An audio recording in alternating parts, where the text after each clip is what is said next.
there's never a destination where we're perfect.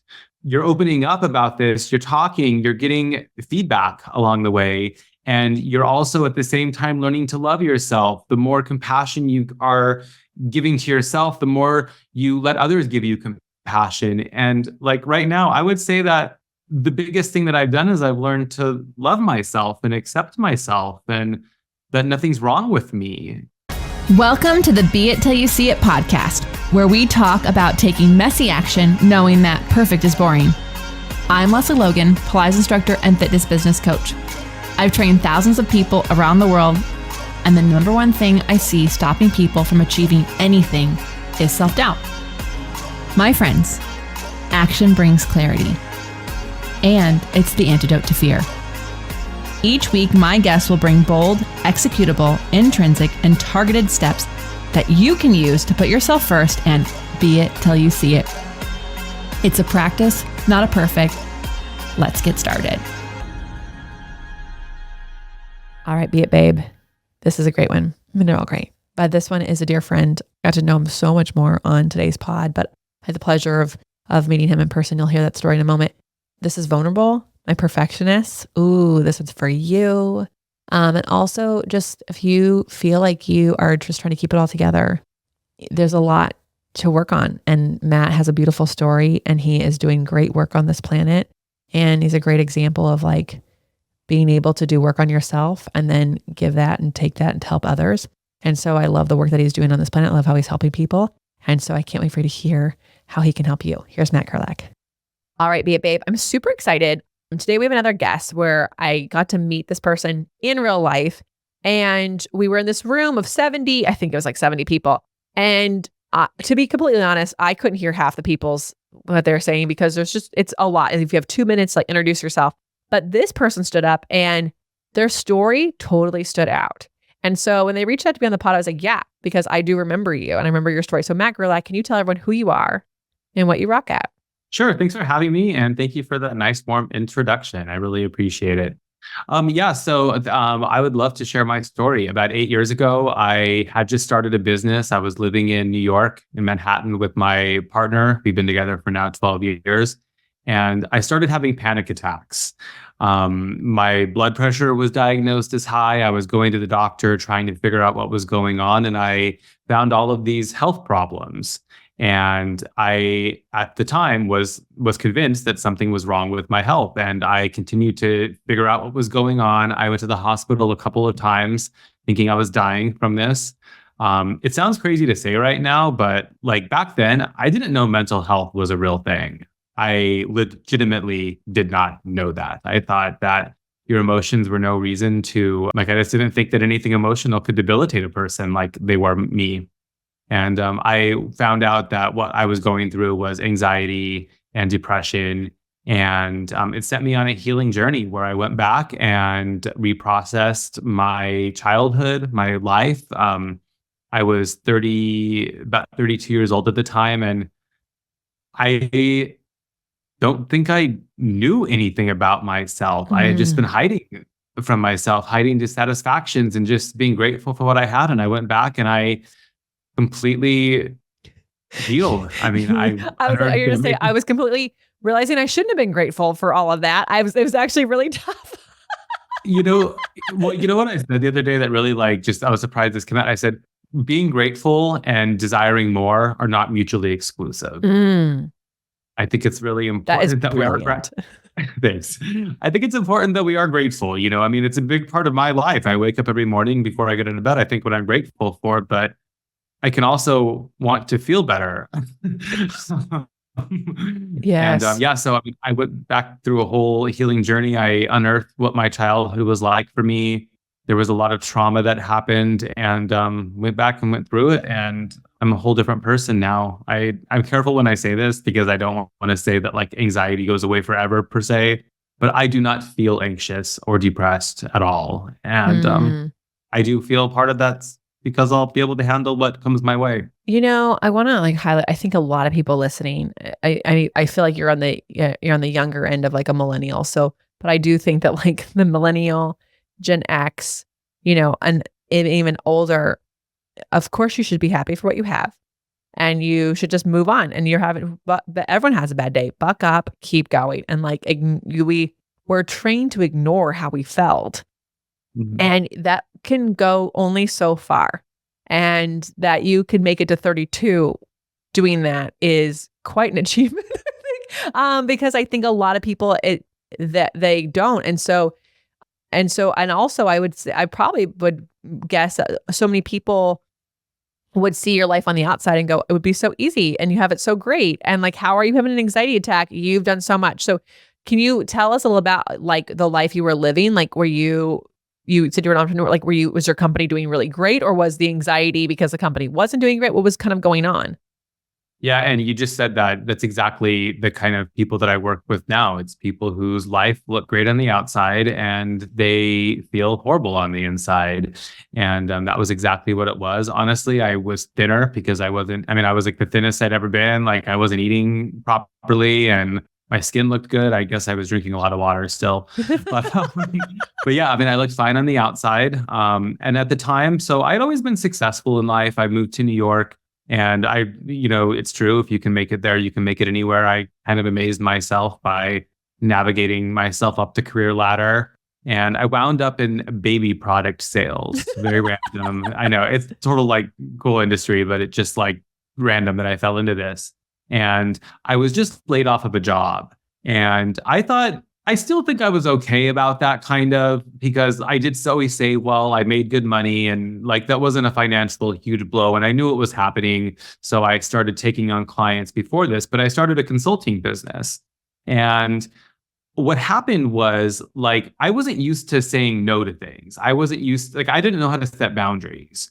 And that was the big reason that the anxiety and depression started like I started feeling this way was because I was just being pulled in a million different directions.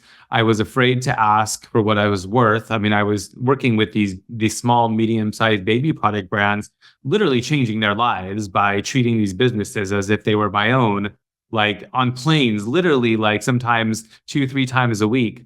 And I just could not say no. And I was feeling agitated. I mean, beyond agitated, I was angry by some of the things that I was asked to do, Mhm. some of the mistakes that were happening that were just like left for me to figure out. Yeah. And at the time, I mean, I look back to what I was charging. Like I wouldn't touch anything for like what I for the amount I charged.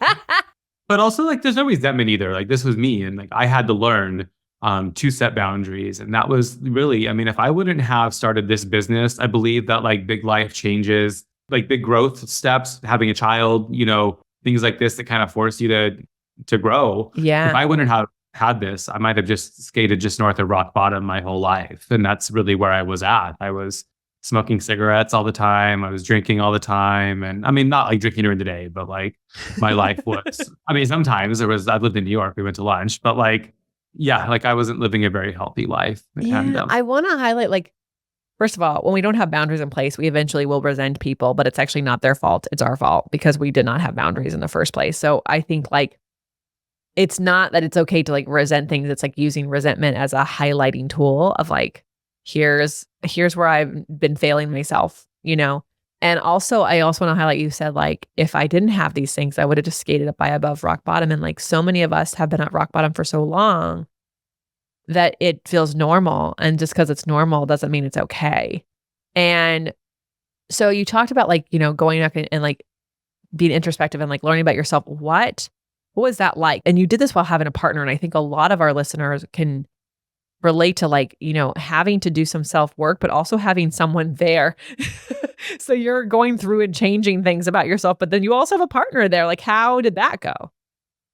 I think that, I mean, thank you for acknowledging that. And, we've been together for 12 years. This is my longest relationship. I mean, we're hopefully going to be together forever. That's the plan. And, yeah, I mean, I don't know that everyone's capable of that. Like, I think that there's some relationships, whether they be romantic or just friendships, where if one person's growing and the other is not, like, I don't see how those work out. And I think that, like, that is a big source of anxiety. There were changes that I had to make in my life. I think anxiety at its most like simplest form, it's like your inside is telling you something and your outside environment is not what you need. I think that's a very simplified version of it. And I think there are definitely degrees of this. And I want to be very clear that I do not think it's very possible to get through this without some sort of help. So I'm not oversimplifying this whatsoever. But yeah, I mean, I was very fortunate. My partner was willing to grow with me. We went to couples therapy. That was a big part of our relationship. And I don't exactly know how people go without it. We haven't been in a while, and I don't think we won't go back one day, but it's really set us up for massive success. She said to us, kind of when we were, I guess, graduating from going so frequently, and we still like went for check-ins here and there, but she said, the two of you have changed your dance. And it's kind of one of like the nicest compliments I've ever had, because we have, I mean, but during this time, I mean, I would say I'm a very vulnerable person. I've always been very vulnerable. And as I was understanding that I had emotions and feelings, I was able to share those with the close people around me. So I was letting him into what was going on the best I could. I grew up, my grandmother was a really lovely person to me, but she was a martyr. She was a very big martyr. So I always kind of had that example of like, I saw how that affected my family, having someone like that. So I'd like to think that I tried and succeeded pretty well at not blaming him and not dumping things on him. And I Yeah. took accountability for, the feelings that I had. But vulnerability, I mean, Yeah. I think that's so key. And I love that you shared twice. You said like even though we can simplify what anxiety is into something that's easy to understand, that doesn't mean that you don't need help to, to get it. I think it's really important to getting outside help, because when you're in your life, it can be really hard. And I think it's so cool that your partner wanted to also go through therapy with you, because that way you guys could evolve together. That is, and also like shout out to that therapist, because so many therapists, you don't ever graduate, and like you should. Um, so I think that's really cool. Doesn't mean you don't go back, but you should, like, there should be a place. It's like if you went to college and they never let you get out, that would be wrong. Like you have to graduate at some point, right? You might go back to school, but so tell me, that's a journey, and we can keep diving back into that. But what did that lead you to doing? Because you were like smoking cigarettes every day and like doing this high stress consulting work. Like, what did that change? How did that change the trajectory of what you're doing now? I mean, it's a very slow change. I mean, like, I mean, I love the way you asked that question too, because like it's making me think about this. Like, it is a process, like, and I would say that like it's not a linear at all, but I would say at its most simplest form is you are opening up, you're trying to open up, you're getting help opening up, you're learning that your feelings are okay to have, you're getting validation for them, you're asking questions about them, you're it's hard, but you're being more vulnerable. You're telling, you're admitting things about your life, like using the cigarette example that I don't want to be doing. And at the same time, you're learning how to be kind with yourself. Like, Mm. I am not perfect. And one of the big parts, like, I can really like use this as an example. I've been writing a book for the past 3.5 years through this whole Wow. healing journey. And it's been so helpful for me.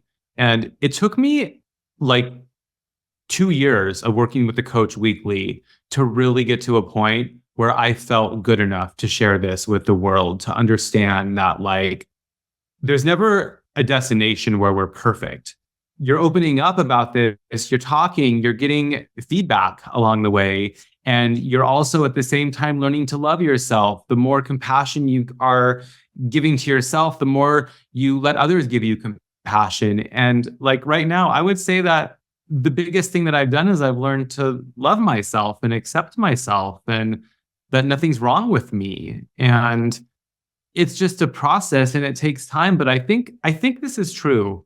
I think it's like there is a pretty quick payoff to setting boundaries. There is a pretty quick payoff to making these changes, using the cigarettes. You don't smoke cigarettes for a week, you're breathing better. You go to the gym, you feel, you're feeling better. You set a boundary, you don't have negative energy in your life. And I think we kind of overestimate like this isn't like you're putting in hard work for a year before you start feeling better. Right. Like it's not like when you write the book, you don't celebrate until it's published and it's a net bestseller.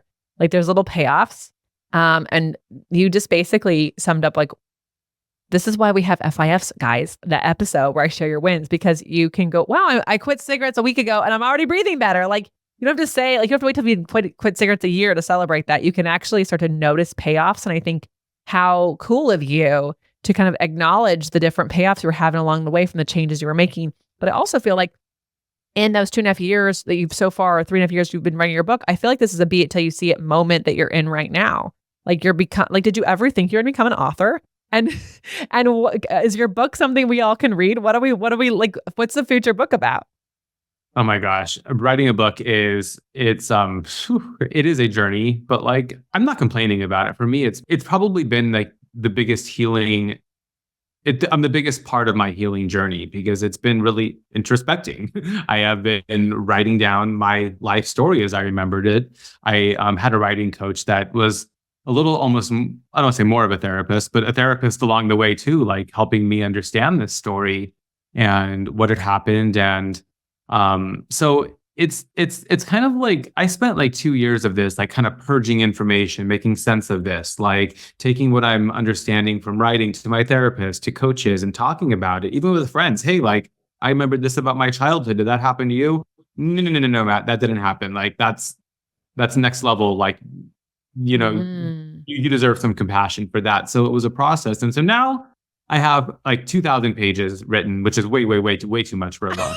But it's kind of like, what is the exact story that I wanted to tell? So I'm at the final like stages of like really putting it together. And yeah, I mean, this is supposed to help people who are just like me, who looked fine on the outside, and underneath there was trauma. There were things that needed to be surfaced. And by doing so, the freedom that has come from this. I mean, my business, like, I'm not saying this to brag, but I went off to make my business turn into $1 million a year paycheck for me. And that wasn't from like somebody handing it to me. It was from me learning how to set boundaries, advocate for my worth, and really being able to come to the table and negotiate like what I am worth relative to what I'm bringing Mm. value to the business for. So I couldn't have done that if I was still scared of my own shadow, which I was. That is a cool story of like what can happen when you're so clear on your worth. And we can't Yeah. get clear on our worth just because we like do a mantra, I am worthy every day.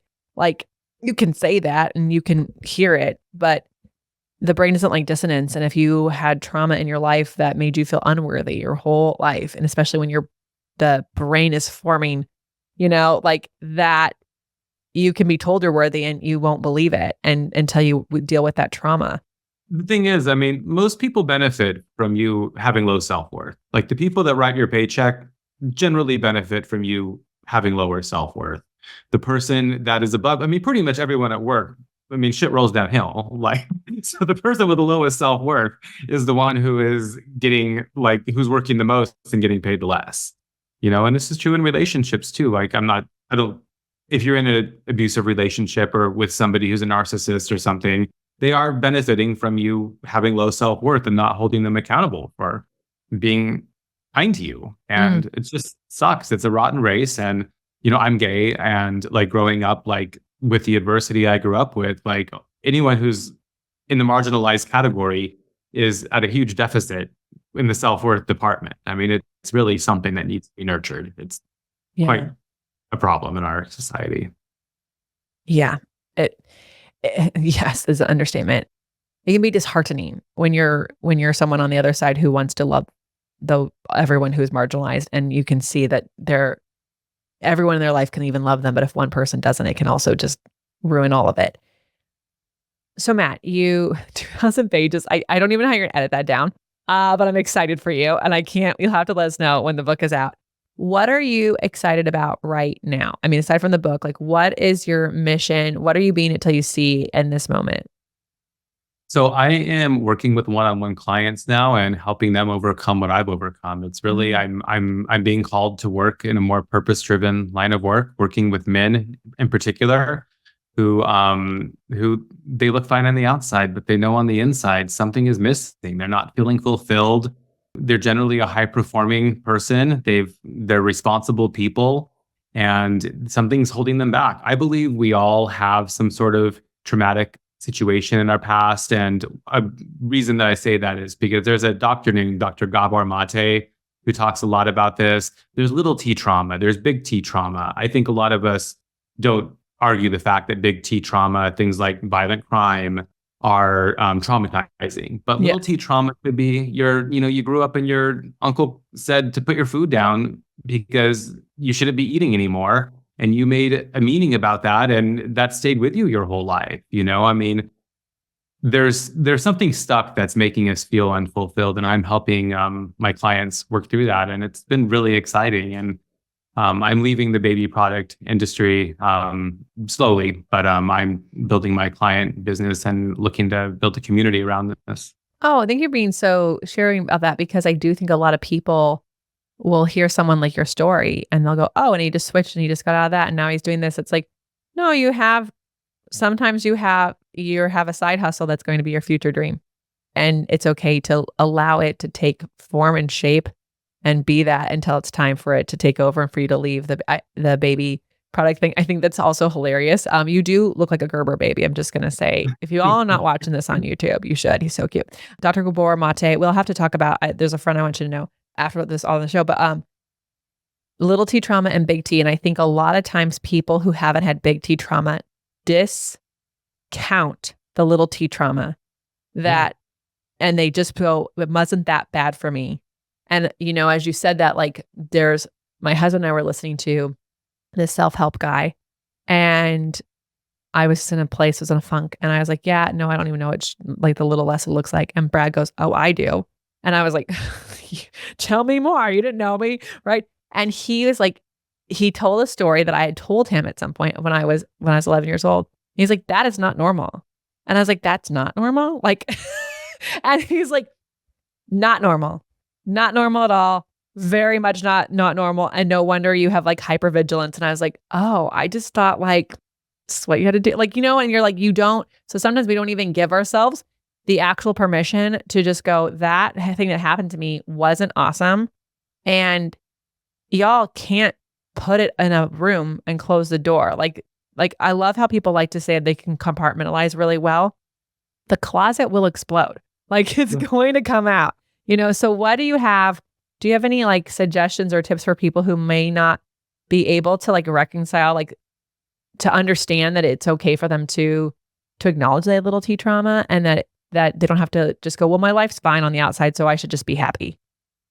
Yeah. I mean, like, I wish there was some just like magic bullet for this, but what's helped me more than anything, it's like learning from other people's stories. I became a huge reader while I was going through this healing journey. But I mean, it's podcasts too. Like there's movies. I mean, even like entertaining movies, like you start to like see these people, like, and hear other people's stories and like learn how they're telling about their lives and how things have affected them. And it's really helped me along the way, like open up to things in my life that weren't that bad and realize that they had held me back so dramatically. And it's funny you mentioned your story. Like I just started back at therapy recently. I'd taken a break. I graduated for a while and I wanted to go back. And I was telling him, about some parts of my childhood. And he was like, that sounds horrible, Matt. And it was interesting. Like, I mean, I'm still stewing on this right now, because it's just like, it's hard to hear that, but then it's like, I mean, and he's not the first person that said that to me either, like you said. And I think that like the more that we're open to learning, it's an open to learning. I say about reading other people's stories, but when you start becoming open to like hearing that feedback, it's there for you. I never was willing to talk about this stuff. And then like you said, it's like when you tell a friend, a partner, hey, like, I'm just making this up, this didn't happen to me, but I'm just using it. Like, my dad used to throw things across the living room every night. Like when you tell somebody that and they're open to the feedback, you're going to learn that isn't normal. Yeah. Yeah. I mean, and it's interesting. Like you can feel so seen when someone says that. And so it's what a great comeback rather than I'm so sorry. Cause I really hate saying I'm so sorry that happened to you. Cause I am sorry. But then what do a lot of people say? They say it's okay. And it's not okay. Like we've been trained that when someone says, I'm sorry, you say it's okay. And that's actually not true. Someone can be sorry and it still can be not okay. But also like just saying like that is horrible. That sounds really horrible. It's acknowledging like that did suck. Like that sucks, somebody told me something the other day in a coaching call and I'm like, girl, that sucks. So you are allowed to sit here and you're allowed to be upset right now because that actually sucks. And we're so used to, oh, I just need to pick myself up, dust myself off and move on and not experience it. But the other thing is, and I actually thank you for sharing that you're back in therapy. Just because you did therapy on it once before doesn't mean that like new level, get a new devil and a new perspective on, oh, that thing I hadn't actually dealt with all the way. It happens. Or like we get back into old habits of doing things. And so, some things just come back. I just really want another look, another attention, another possibility at it. When you work with people, so I know you mentioned men, what is your favorite thing to work with them on? Is there an age you like to work with? Like what are people that you desire to support look like? So the men that I work with are generally in between 35 and 50 years old, somewhere in that point. But I mean, I hate to even pigeonhole someone by age because you could be 70 years old and waking up and really want to get some help with this. And I think the mission, I wanted to share this earlier. The mission is really important to me. And you said this earlier and I wanted to comment, but it's that this trauma like left unhealed isn't going anywhere. Well, I mean, it is going somewhere. It's being passed on to your loved ones. And I think that we're in a time right now where the word generational trauma is becoming a lot more prevalent, where we are all starting to see what happens when this trauma is left unhealed. And my mission is to help it stop from being passed on. And I'm the person in my family who has broken this cycle and is really put in this amount of significant work through healing and just and breaking the cycle. And it's true. It's absolutely changed. Just I see it myself, the way I react to things that happen. Like I don't really get. I mean, sure, like I'm not always smiling, but like I don't get to that level of anger, and like I don't play the victim. I mean, you just learn to roll with things, and I'm excited to be a parent for that. Like partly for that reason, because I know that I've put in this work and I'm going to be able to be a good one. Oh my gosh. People like you and your husband or your partner, excuse me, should absolutely be parents. Like the more people who've done work should be parents. Totally. But yeah, I mean, so really like when I'm working with my clients, it's really like, I wish that like there was a bigger secret here, but a lot of it's around goal setting. But when you're traumatized, it takes work to get my clients to a place where they learn to articulate their goals and be able to give themselves permission for them. But everything is figure outable, as we know. And we do a lot of work to get the goals out, to understand like what those limiting beliefs are. And we put a plan together. And like when we're putting the plan together, there's time to negotiate, like you want to make $1 million a year, but you know that it's going to take this amount of sacrifice. Okay, let's do something less difficult, But it's really being able to take control over your life and realize that you have agency in building the life that you want and making changes. But like there's three fundamental principles that I really reinforce with my clients. And that is perfectionism, let go of it. And it's so hard. It's one of the hardest things that I've had to learn to let go of. Oh my gosh. Let's not forget the other two, but I just want to like my listeners right now. Did you hear that? Because I always am a recovering perfectionist. I don't think I'll ever be recovered because I feel like that's very perfectionisty to think that you could be recovered. But my perfectionism last year, it snuck in the form of certainty, which I was listening to someone, they had no idea, but they were like, yeah, certainty is just perfection is just in disguise. And I was like, oh, I see. It just snuck on in there. It came in a different hat. But like, so perfectionism is so hard. We were right. We have to let go because it's holding us all back. And maybe you know more research than me, but I feel like there's a lot of perfectionists in the world because of how they were raised. If I just do these things right, if I just don't make too much noise, if I just get perfect grades, then everything will be fine at home. Mm-hmm. And that, just so you know, it wouldn't happen. Like that's actually not the grades you got, and like you being too loud as to all those things, none of that would have changed anything, So, but it's so hard because you're raised so even subconscious, like if I just do it like this, if I'm just this perfect little person, then it won't this bad stuff will stop happening. Anyways, you have two more things. I just had to highlight that because we have so many listeners who just struggle with this. I appreciate you stopping on this, and I'm going to take it a tiny step further on it. Yeah. This perfectionism has honestly been the hardest thing of my life to overcome. And it was because I couldn't see it. Like, I literally remember growing up and my mom and my dad telling me, you're so hard on yourself. And then my friends, like up until, probably the past 2 years, I'm 40. So literally the first 38 years of my life, I could not like get a handle on this because I didn't know any different. Like, you mean that if you slip up in a podcast interview, you don't just berate yourself all night for that? Like, that's the level of, don't worry.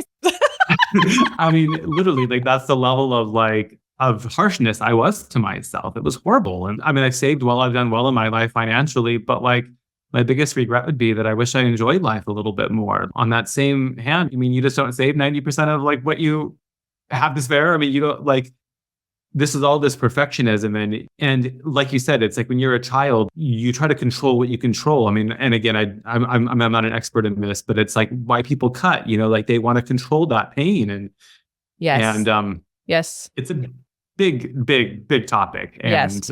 There are so many more experts we could have on this. Actually, some of you listeners just came to my mind when Matt, when you said like, you don't just berate yourself all night long. So many people are like so hard on themselves. I should be further by now. I should have done this by now. That is all just like, that is all distraction. And that harshness is keeping you from being able to goal set, because you can't goal set if you like can't set realistic goals that you can, not realistic that you like, they're so easy you could achieve them tomorrow, but like they should stretch you. And also you're allowed to want to be able to do them. And then you're allowed to reach for them and not put like, I'm going to do this in 5 years. It's like, well, you can, but also like, why put something on yourself that you're going to miss and then you just berate yourself anyways? Like there's got to be a balance. Anyways, you have two more things. Yeah. So the second one would be forgiveness. This is of yourself and others. And it's honestly still highly tied to the raise your hand, everyone who's listening. If you're a perfectionist and can forgive yourself, holy boy. Yeah. It really is tied to the perfectionism thing. And I think I think forgiving of others for me has always been significantly easier than forgiving myself.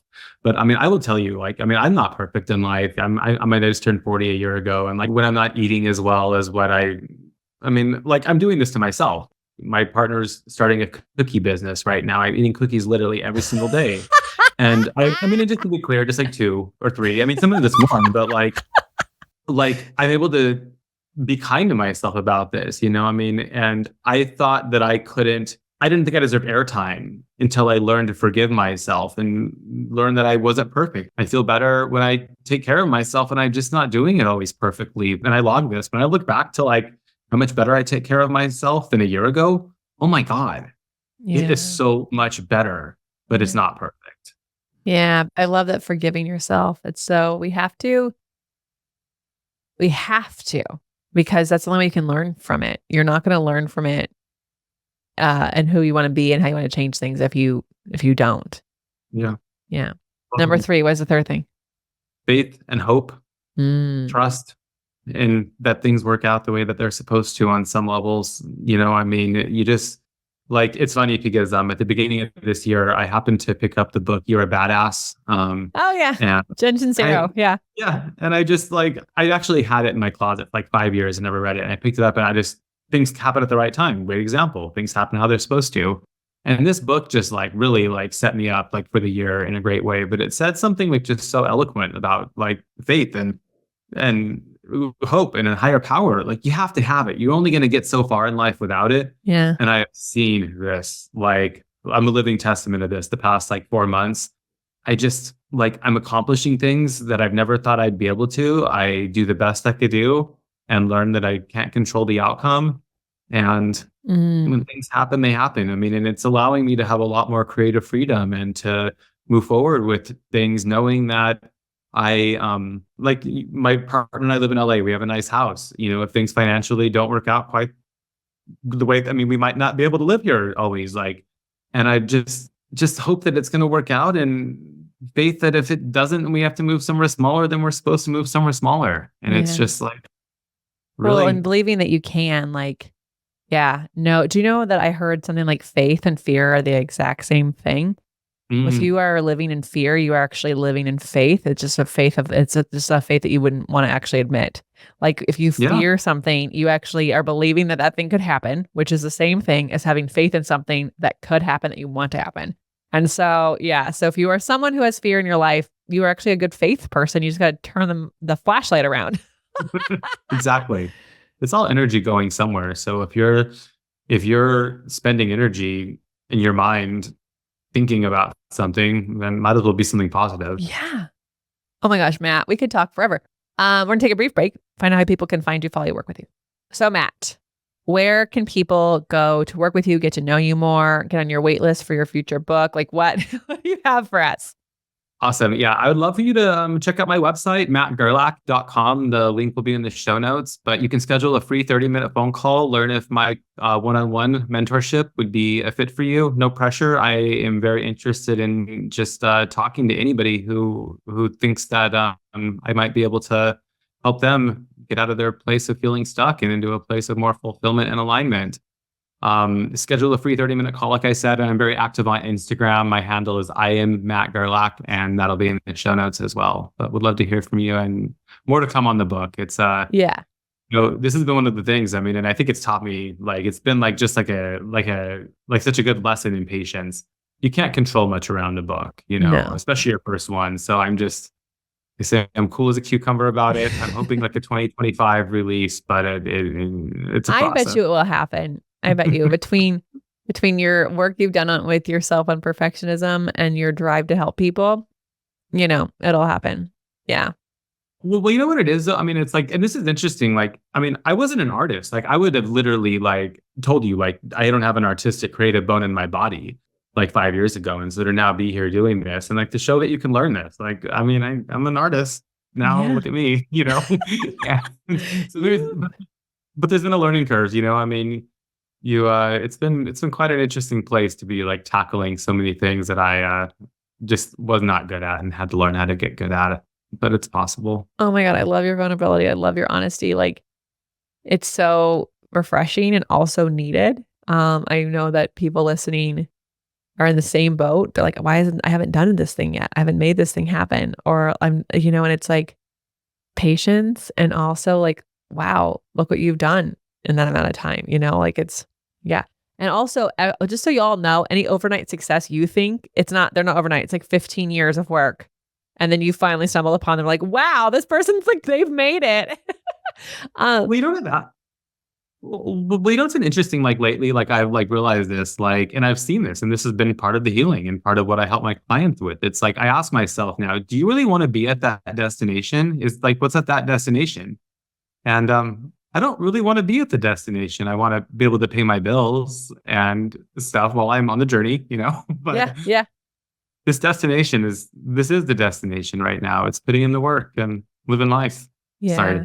you off there, but I wanted to give credit. No, I think that's really beautiful. And we've had several people who listen or write a book and they're like, I thought it would just like take off. And it's like, no, you actually get to just keep working on it. But Forever. now it's printed and now like we have flashcards, you guys. And I'm like, okay, I wrote all the copy. It's done. And we're like doing the photo shoot. And during the photo shoot, I created 2 more cards. So it's not done. I get to go do it.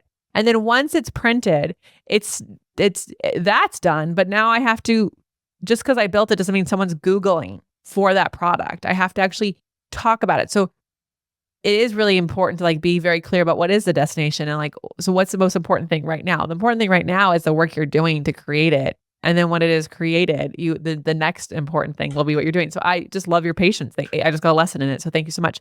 Really quick before I let you go, you've given us so much.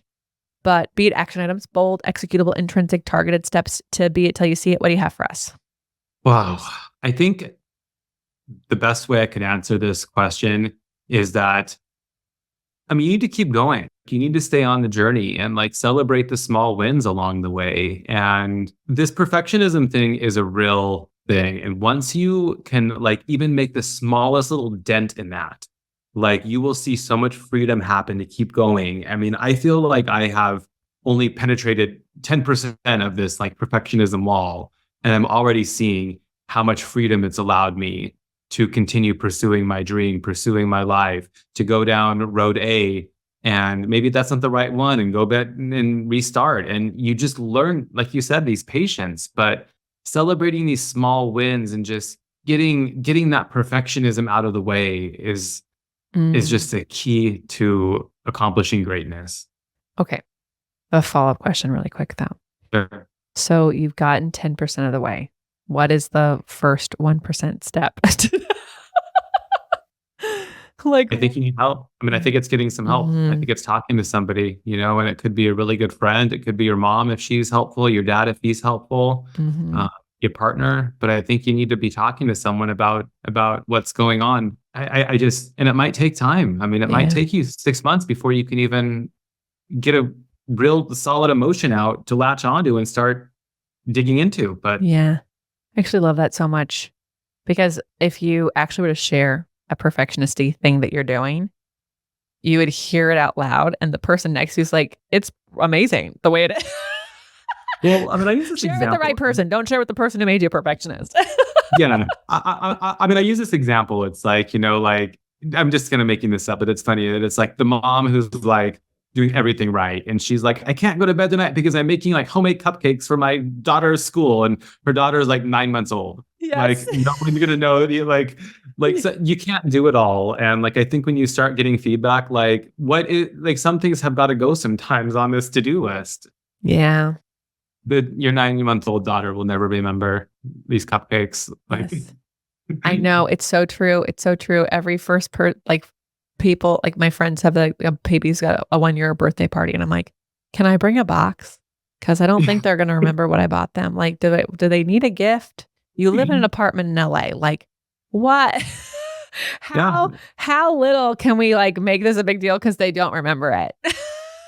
But yeah, like, I mean, it's feedback, it's getting feedback. And I can tell you, like, I don't think there was a single person on my healing journey that I opened up to, that I felt safe opening up to, that said anything negative to me, anything that wasn't helpful. Like, most people are good people, like that are gonna, that again, select wisely. Yeah. But you're right. You're right. Most people are. And also if you do that and you hear someone shoot you down, that is just a sign that, that is someone who needs to be cut out.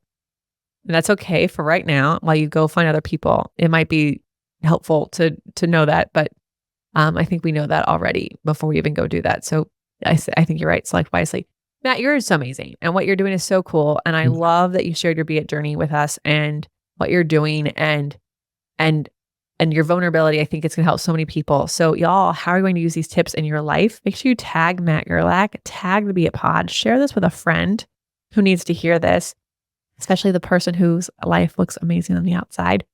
They probably have a lot on the inside that they need to work on. So give this a share to them. And until next time, be it till you see it.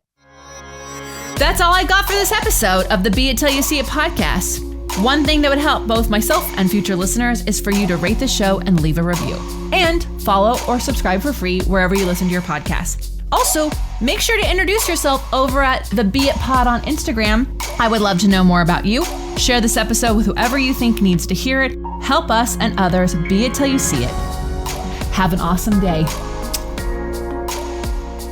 Be It Till You See It is a production of the Bloom Podcast Network. If you want to leave us a message or a question that we might read on another episode, you can text us at +1 310 905 5534 or send a DM on Instagram at beitpod. It's written, filmed, and recorded by your host, Lesley Logan, and me, Brad Crowell. It is transcribed, produced, and edited by the epic team at Diseño.co. Our theme music is by Ali at Apex Production Music, and our branding by designer and artist Gianfranco Cioffi. Special thanks to Melissa Solomon for creating our visuals. Also to Angelina Herrico for adding all of our content to our website. And finally, to Meredith Root for keeping us all on point and on time.